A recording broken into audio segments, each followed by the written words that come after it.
सभी को। मैं हूँ सृष्टि। आज हम भगवद गीता सीरीज के चैप्टर 1 के 29 श्लोक में आ गए हैं।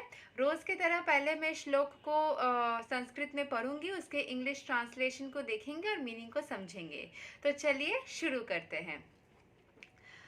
विपाधश्च शरीरे मे रोमाहर्षश्च जयते गन्धीवं स्रंसते हस्तत्वक् चैव परिदाह्यते। My whole body is trembling, my hair is standing one end, my bow Gandiva is slipping from my hand and my skin is burning. तो ये कौन बोल रहा है? ये सारे चीज़ें अर्जुन बोल रहे हैं। अर्जुन ने यहाँ पे इसके मीनिंग को समझते हैं कि कैसे इसको एक्सप्लेन किया गया है। There are two kinds of trembling of a body and two kinds of standings of the hair on end. दो तरीके के बॉडी ट्रेमलिंग होते हैं, दो तरीके के आपके जो रोंगटे खड़े हो जाना जो होता है वो दो तरीके के होते हैं। Such phenomena occur either in great spiritual ecstasy or out of great fear under material conditions. तो दोनों केसेस में ही होते हैं। आप देखिएगा, जब आपको बहुत ज़्यादा खुशी होती है या फिर आप ईश्वर के साथ में आपका कनेक्शन फील करते हैं, तब आपको बहुत अंदरूनी सी खुशी मिलती है। सेम चीज़ एंग्जाइटी या फिर टेंशन या डर में भी होता है। दोनों में थोड़ा सा डिफरेंस है, बट वो फीलिंग सिमिलर काइंड ऑफ होता है, एक एक्साइटमेंट जैसा फील होता है। एंड वैसे ही आपके रोंगटे खड़े हो जाना, ये सब चीज़ें भी दोनों केसेस में ही होते हैं। There is no fear in transcendental realization. जैसे आप स्पिरिचुअलिटी में आएंगे, आपको डर नहीं लगेगा, आपको सुकून महसूस होगा। Arjun symptoms in this situation are out of material fear, namely loss of life. उसको इतने सारे लोग जो लड़ेंगे और अपने प्राण को खो देंगे, इसको सोच के ही उसको डर लग रहा था, उसको बेचैनी हो रही थी। तो उसको उस चीज़, किसी चीज़ को छूट जाना, आप देखिएगा कोई भी आपका बहुत प्यारा सा कोई इंसान है, कोई आपके फैमिली मेम्बर है, कोई कुछ भी आपका बहुत ही प्यारा है, आपको जब समझ आता है कि ये चीज़ मेरे साथ शायद नहीं रहने वाली है, तो एक दुख होता है। दुख से कभी कभी एंग्जाइटी एंड डर भी लगता है कि ये चली जाएगी तो कैसा रहेगा, कैसा लगेगा। तो वैसा ही ये चीज़ है, आपको वो फीलिंग आएगी अंदर ही अंदर। This is evident from other symptoms also. He became so impatient that his famous bow, Gandiva, was slipping from his hands, and because his heart was burning within him, he was feeling a burning sensation of the skin. तो इससे क्या हो रहा था ना, सिर्फ उसको जो डर लग रहा था उसके कारण उसके कुछ बॉडी में फिजिकल चेंजेस आ रहे थे।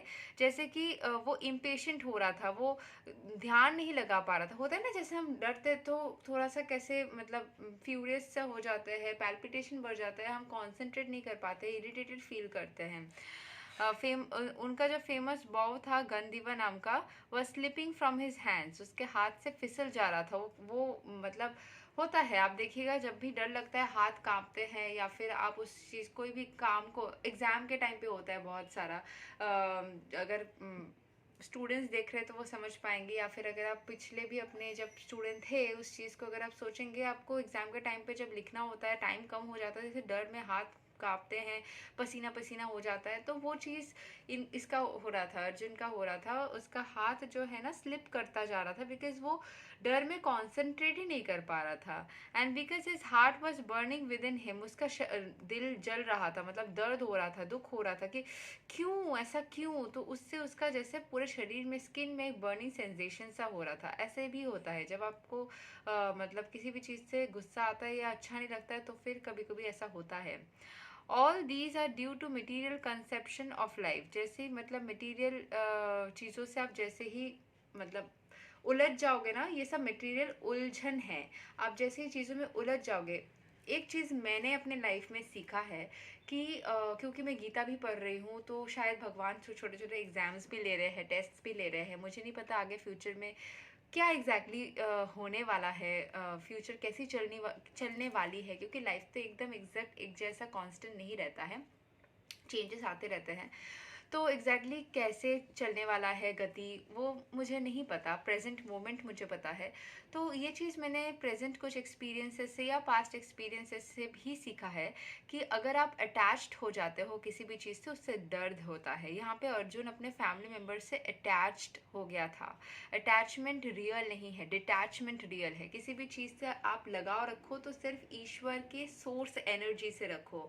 बाकी जो पार्ट्स एंड फ्रेगमेंट्स है ना, वो सारे यूनिक है, अलग है।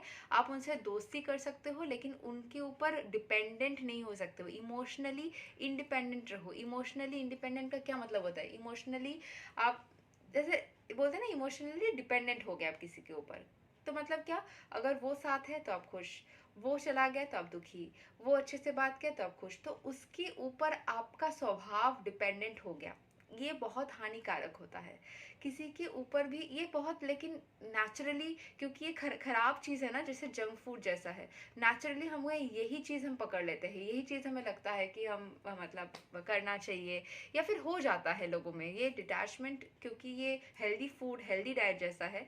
तो बहुत सारे लोग नहीं ला पाते हैं एंड सोचते हैं थोड़ी ना होता है, फैमिली मेम्बर से अटैच तो होंगे, दर्द होगा, अटैच हो जाइए, दर्द तो होगा ही फिर, क्योंकि कोई भी इंसान आपके लिए ऐसे नहीं चल सकता कि वो सिर्फ आपको खुश करता है। उसका अपना भी ज़िंदगी होता है, अपने और रिस्पॉन्सिबिलिटीज़ होते हैं। ये समझना पड़ेगा। मैं भी बहुत बार ऐसे अटैचमेंट्स फ़ील कर चुकी हूँ, बहुत सारे, बचपन से बड़े होके भी। बहुत सारे दोस्तों, मतलब दोस्त बोलोगे मतलब ऐसे ही इंसान ही बोलती हूँ। दोस्त तो वैसे नहीं बोला जा सकता, क्योंकि क्लासमेट्स हो गए या फिर कलीग्स हो गए, मतलब ही दोस्त नहीं। तो बहुत सारे लोगों से ऐसे हुआ है कि सिचुएशन वाइज उससे उनसे एक बॉन्ड फील हुआ, अटैचमेंट फील हुई। मैं इसको स्पेसिफिकली कोई रिश्ते में नहीं बोल रही हूँ, कहीं पे भी हो सकता है। आपको किसी के साथ दोस्ती होने के बाद लगा कि हाँ, ये बहुत, इसके साथ बहुत अच्छा लग रहा है, हो सकता है आपके एनर्जीज मैच करते हो, पर आप उसके ऊपर डिपेंडेंट हो जाओगे ना, तभी चीज़ें खराब होनी स्टार्ट हो जाएगी। आप खुद ही देखोगे, वो पहले भी जितना बिजी था, आज भी शायद उतना ही बिजी है, लेकिन पहले क्योंकि आप अटैच नहीं थे तो उसके रिएक्शंस आने या नहीं आने से आपको फ़र्क नहीं पड़ता था। लेकिन जैसे आप उस पे अटैच हो गए, मतलब उस डिपेंडेंट हो गए, तो उसके हर एक वो सेम रिएक्शन नहीं आने पे आपको दर्द होना स्टार्ट हो जाएगा। तो कोई मतलब नहीं बनता ना खुद को दर्द देने का। ईश्वर का एक अंश तो आप खुद भी है, तो खुद को दर्द देने का, खुद को उस ट्रेमलिंग सिचुएशन में डालने का कोई मतलब नहीं बनता। तो अच्छा यही रहेगा कि आप विद द फ्लो चलिए, ईश्वर के ऊपर समर्पण रखिए। जो भी आपके ज़िंदगी में आता रहता है उसको, इसके लिए ग्रेटफुल रहिए। जितना उसका कोटा है ना, जैसे पहले भी हमने एक श्लोक में पढ़ा था कि जितना कोटा रहता है ईश्वर आपको उतना ही प्रोवाइड करेगा। जैसे ही वो कोटा ख़त्म हो जाएगा, वो अपने आप ही ख़त्म हो जाएगा। अगर हो सकता है किसी का कोटा लंबा है तो आपके साथ वो लंबा टाइम तक रहे, किसी का छोटा है तो छोटा टाइम तक रहे। कोई 1 महीने तक रह सकता है, कोई 1 साल तक, कोई 10 साल, कोई 25 साल, 26 साल, वट, जिसका जितना कोटा आपके लाइफ स्पैन में रहेगा, उस वो उतने रहे। कितने सारे लोग होते हैं ना, एकदम 4-5 साल की उम्र से मिलते हैं, एकदम पूरा मरते दम तक एक साथ रहते हैं, तो उसका वैसे ही कोटा है। तो ऐसा नहीं, आप किसी और को देख के ऐसा नहीं सोच सकते कि उसका अगर ऐसा है मेरा भी ऐसा चाहिए। आपका शायद वैसा किसी के साथ इस पर्टिकुलर लाइफ साइकिल में कोटा है ही नहीं, राइट। तो जैसे जैसे फ्लो में चलते हैं, हर टाइम ईश्वर को ग्रेटफुल होते रहेंगे कि अगर आपका जो बॉडी है वो हेल्दी है, उसके लिए ग्रेटफुल होइए। आपके लाइफ में जो भी अचीवमेंट्स है, जो भी चीज़ आपके पास है, उसके लिए ग्रेटफुल होते रहिए। आप देखिएगा, डिटैच्ड होके जैसे ही आप ऐसे मूव करते रहेंगे ना, तो आपको बहुत सुकून मिलेगा, आपको चीज़ों में उलझन नहीं नज़र आएगी। और ये भी चीज़ होता है, जब भी आप ईश्वर पे खुद को समर्पण करेंगे, अगर आप थोड़े से भी डेविएट होते हैं ना अपने रास्ते से, मतलब अगर आपने पकड़ लिया क्या मुझे समझ में आ गया डिटैच रहना है, लेकिन आपने बाई चांस, इंसानी फितरत है ना, थोड़ी सी गड़बड़ हो जाती है, कभी कभी लगता है कि बाई चांस गलती, मिस्टेक्स करना तो इंसान का नेचर में है ही। तो अटैचमेंट की तरफ जाएंगे ना, तो ईश्वर आपको वो रास्ता ब्लॉक कर देंगे। अगर आपने ईश्वर के प्रति खुद को समर्पण कर दिया है, उनके ऊपर अपने आप को पूरा ट्रस्ट के साथ में उनके हाथ में छोड़ दिया है, तो जैसे आप थोड़ा गलत दिशा में जाते जाएंगे ना, वो रास्ता ब्लॉक कर देंगे, आपको सही दिशा में लाएंगे, वो कनेक्शन काट देंगे, वो कुछ ना कुछ बाधाएं डालेंगे ताकि आप गलत दिशा में ना जाओ। अगर आप सही दिशा में रहोगे तो आप देखिएगा कोई भी कनेक्शन शायद आपकी ज़िंदगी से छूटे ही ना, क्योंकि आप सही रास्ते चल रहे हो। जैसे ही आप अपने स्पिरिचुअलिटी या स्पिरिचुअल जर्नी में या अपने सेल्फ रियलाइजेशन में सही रास्ते पे चलते रहोगे, सब कुछ आपको मिलता रहेगा। अगर आप थोड़ा सा भी डेविएट होने लगे तो ईश्वर आपको प्रोटेक्ट करने के लिए वो सारे डेविएशंस को, डिस्ट्रैक्शंस को एज अ डिस्ट्रैक्शन मान के काट देंगे। नहीं तो शायद यही सारे आपके बहुत सारे ग्रोथ कराने के लिए अच्छे अच्छे मतलब लोग आपके लाइफ में आके आपको ग्रोथ करवा सकते हैं। लेकिन अगर आप इनके प्रति अटैच होकर गलत दिशा में जाने लगे तो यही लोग ऐसे डिस्ट्रैक्शन बन जाएंगे और आपके लाइफ से हट जाएंगे। तो ये मेरी थोड़ी सी एक्सपीरियंस मैंने अर्जुन वाली सिचुएशन के साथ में थोड़ा सा समझा, एंड मैंने सोचा कि क्योंकि मेरे साथ भी ऐसा हुआ है, मैंने ऐसे फाइटिंग तो नहीं बट हाँ अटैच होके लोगों के चले जाने के डर, जो इनसिक्योरिटी, मुझे भी पता है कोई भी चीज़ परमानेंट नहीं होती। भगवत गीता खुद ये चीज़ बताते हैं, कोई भी चीज़ कांस्टेंट नहीं होती, life goes with the flow. तो आपको अटैच नहीं होना चाहिए, ये चीज़ मुझे भी बहुत अच्छे से पता है। तो लेकिन फिर भी इंसान कभी कभी इंसान है ना, हो जाता है। तो आपको फिर इसीलिए ये चीज़ समझना चाहिए कि आपको डिटैच रह के ईश्वर के प्रति उनको समर्पित समर्पित कर दीजिए। अगर बाई चांस गलती भी करेंगे तो ईश्वर आपको बचा लेंगे। आई थिंक आपको 29 श्लोक समझ में आ गया होगा। कल हम 30 श्लोक को समझेंगे एंड पढ़ेंगे। तब तक के लिए हरे कृष्णा।